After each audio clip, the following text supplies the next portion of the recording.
Quand on parle du Japon, il y a peu de figures aussi emblématiques, mais surtout aussi malheureusement mal comprises que les geishas.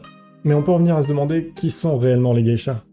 Quelle a été leur implication dans l'histoire japonaise, quel a été leur rôle au fil des siècles, et surtout comment ce rôle a évolué pour s'adapter à notre ère actuelle.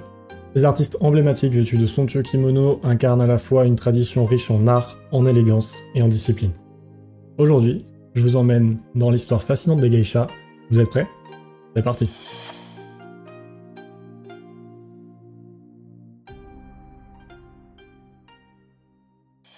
Les origines des geishas. Une tradition née de l'art. Alors déjà, pour comprendre les geishas, il faut remonter à leurs origines.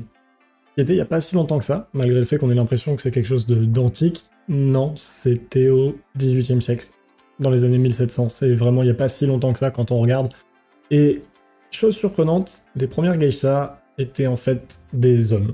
Oui, vous avez bien entendu, des hommes. Et en fait, ça s'appelait les taikomoshi à l'époque. C'était des conteurs qui étaient là pour parler pendant les banquets et divertir les gens, tout simplement.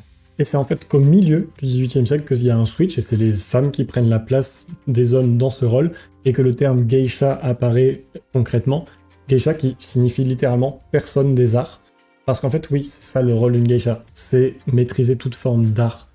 L'art, le chant, la musique, le divertissement, et ce qui leur a valu une réputation un peu différente en Europe qu'au Japon, l'art de la conversation. Rapidement, les quartiers de plaisir comme Gion à Kyoto deviennent vraiment un centre de culture de cet art de geisha. Et il y a une chose qui différencie totalement les geishas des courtisanes, autrement appelées oiran, à ce moment-là du Japon, c'est tout simplement, comme je disais, la performance artistique. Les geishas sont vraiment là pour l'art, les performances artistiques, que les courtisanes sont là plus pour les performances romantiques. Le rôle des geishas dans la société japonaise. Les geishas ont vraiment un rôle unique dans la société japonaise de cette époque, c'est d'offrir du divertissement dans les ochaya, les maisons de paix de l'époque, ou lors d'événements privés quand elles étaient embauchées pour ça. Pendant ces événements, elles incarnent vraiment un idéal esthétique, artistique. Devenir geisha, ça se fait pas comme ça, c'est vraiment une formation rigoureuse qui prend des années et qui démarre dès l'adolescence avec la prise en charge des apprentis qui s'appellent des maiko. Elles partent donc vivre dans une okiya avec une okara-san, une mère adoptive, qui est tout simplement leur professeur, leur geisha professeur qui vient les entraîner pour pouvoir prendre la succession dans leur art.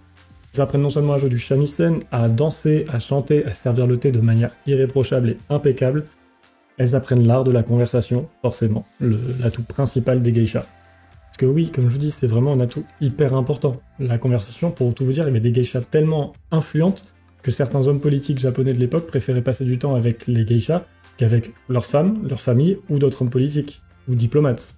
Parce que tout simplement, c'était préféré, on peut se comprendre, mais leur art de la conversation, en fait, faisait que les garder, en fait. Ils restaient là, avec elles. Les défis et l'évolution des geishas. L'histoire des geishas, c'est pas seulement leur art, c'est aussi une adaptation au fil des siècles et des années. Par exemple, à l'ère Meiji, qui a duré de 1868 à 1912, il y a eu une adaptation colossale à faire, parce qu'il y a eu vraiment une industrialisation du Japon, avec une arrivée de l'influence de l'Occident qui a été très forte. Et donc les geishas ont dû s'adapter à tout ça parce que tu peux pas rester bloqué dans un temps si tu veux pouvoir l'évoluer avec le tien. Et c'est à peu près vers cette époque-là justement que les geishas ont eu une mauvaise image en Occident parce qu'en fait c'est beaucoup de traductions erronées qui ont causé ça. Les geishas ont vraiment été prises pour des courtisanes ou des prostituées carrément. Donc ça a mis un sacré coup à leur réputation très artistique qu'elles avaient au Japon. En Occident c'était pas du tout le cas. C'était vraiment encore pire que des courtisanes d'un point de vue occidental. Alors que vraiment, comme je vous ai dit, leur rôle, ça a toujours été l'art, ça a toujours été la transmission d'une culture plus qu'autre chose. Mais l'Occident l'a pas vraiment compris comme ça. Et c'est pour ça qu'aujourd'hui, par exemple en France, on a vraiment cette image des geishas quand on connaît pas bien l'histoire japonaise. Bah en fait, on se dit que c'est les courtisanes. Et c'est pas du tout ça. Mais malgré tout ça, toute cette incompréhension de l'Occident, tous les défis qu'elles ont dû relever pour s'actualiser avec leur époque, les geishas continuent d'exister, il y en a toujours au Japon, certes beaucoup moins qu'avant. Pour vous donner une idée, en 1980, il y en avait 17 000. Aujourd'hui, il y en a peut-être 200, qui sont principalement situés dans la région de Kyoto, qui a toujours été le berceau des geishas et l'espace culturel des geishas. Ça peut être une très bonne chose à aller voir, d'ailleurs, si vous passez par Kyoto, je vous le conseille. Mais voilà, il y en a vraiment beaucoup moins. Par contre, celles qui sont encore là, vraiment mettent un point d'honneur à continuer à transmettre leur art, continuer à transmettre cette culture riche des geishas. Comme je vous l'ai dit, au XXIe siècle, le monde des geishas, c'est totalement différent. Il y en a beaucoup moins. Je vous ai dit qu'il y en avait donc 17 000 en 1980, sauf que dites-vous qu'à leur apogée, il y en avait plus de 80 000, d'après les évaluations qui avaient été faites. Donc vraiment, leur nombre a diminué drastiquement. C'est impressionnant. Il y a une expression hyper utilisée pour parler du Japon, on dit que c'est un mélange entre la tradition et la modernité. Quand on se balade en ville, avec les buildings de Tokyo et qu'on tombe sur un temple, c'est souvent ce qu'on a tendance à dire. Mais c'est d'autant plus vrai pour les geishas. C'est vraiment, les geishas, c'est réellement ça. C'est amener de la tradition dans un monde moderne. Beaucoup, par exemple, vont utiliser les réseaux sociaux, avec TikTok, avec Instagram, tout ça, pour partager l'art des geishas, parce qu'elles sont geishas, mais le font de façon 21e siècle, tout simplement, avec les réseaux sociaux, pour montrer leur art, et essayer de le communiquer au plus grand nombre. Et il y en a qui restent un peu plus traditionnels, qui font des prestations privées, ou des prestations dans des ochaya, donc des maisons de thé, à l'ancienne. Vraiment, la geisha, tout ce qu'il y a de plus traditionnel. Mais au vu de leur diminution de nombre, au vu des défis qu'elles ont dû surmonter avec la modernisation, l'industrialisation, la technologie, on a le droit de se demander mais pourquoi est-ce qu'elles continuent? Parce qu'il y a forcément un moment où ça va s'essouffler. Mais en fait, c'est tout simplement l'amour de la culture. C'est vraiment un penchant de la culture japonaise qui est énorme, les geishas, et elles veulent juste pas arrêter ça, elles veulent pas perdre ça. Et ça se comprend vraiment, je veux dire, ça passionne des milliers de personnes, voire des millions, que ce soit aussi bien des Japonais que des étrangers.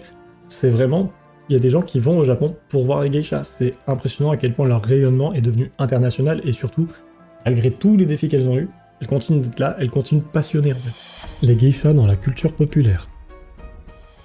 Alors maintenant, comme je disais, les geishas passionnent beaucoup. Donc en fait, il y a beaucoup de films, d'animés, de mangas, de jeux vidéo où il y a des geishas qui sont représentés parce que ça reste quelque chose qui est hyper intéressant et qui fascine beaucoup. Donc en fait, on les représente autant qu'on le peut, dès qu'on le peut. Et faut savoir quelque chose, c'est que c'est très souvent idéalisé. Les geishas sont pas autant glamour et mystérieuses que dans toutes ces œuvres. Alors qu'en fait, les geishas, c'est pas non plus que ça, c'est surtout beaucoup de discipline, beaucoup d'entraînement et beaucoup de performances artistiques. C'est pas non plus l'image européenne qu'il va y avoir. Les courtisanes qui sont très mystérieuses et qui charment. Pas vraiment ça. Pour donner un exemple de ça, il y a un film Mémoire des geishas qui est vraiment l'exemple parfait. C'est-à-dire que le film est magnifique, les images sont incroyables. Par contre, le rôle des geishas a été totalement non réaliste. D'un point de vue historique, c'est totalement faux. Ça se rapproche plus d'une courtisane, ce qu'ils ont représenté dans le film, que d'une geisha. Et c'est souvent cet amalgame qui est fait, et même parfois par les réalisateurs japonais, parce qu'en fait, c'est juste plus intéressant de montrer ça, parce que tout l'Occident pense qu'une geisha c'est ça, donc ça fait plus de vues, et ça continue à un peu gangréner la mauvaise image des geishas dans le monde entier. Au lieu d'une performance artistique, ça montre une performance romantique. On peut dire ça comme ça. Conclusion. Les geishas, gardiennes d'un patrimoine vivant. Comme on l'a vu, les geishas, c'est vraiment bien plus qu'une figure exotique, c'est vraiment une représentation vivante d'une tradition, d'un art et d'une discipline que le Japon a toujours eu, et c'est hyper intéressant d'en avoir encore aujourd'hui, il faut vraiment en profiter tant qu'il en reste. Oui, comme je l'ai dit, leur nombre diminue, mais surtout ils continuent de diminuer, mais par contre leur héritage reste totalement ancré dans la culture japonaise. C'est vraiment un pont entre le passé et le présent. On a vraiment d'avoir une vision de ce qu'était le Japon artistique, culturel, avant l'arrivée de l'Occident et avant l'industrialisation. Est-ce que l'histoire des geishas vous a passionné autant que moi? Est-ce qu'il y a des choses qui vous ont marqué? Est-ce qu'il y a des choses que vous avez appris? Dites-moi tout ça en commentaire. N'oubliez pas surtout de lâcher le like, l'abonnement et la cloche. Et sur ce, moi je vous dis à plus dans une prochaine vidéo. Ciao.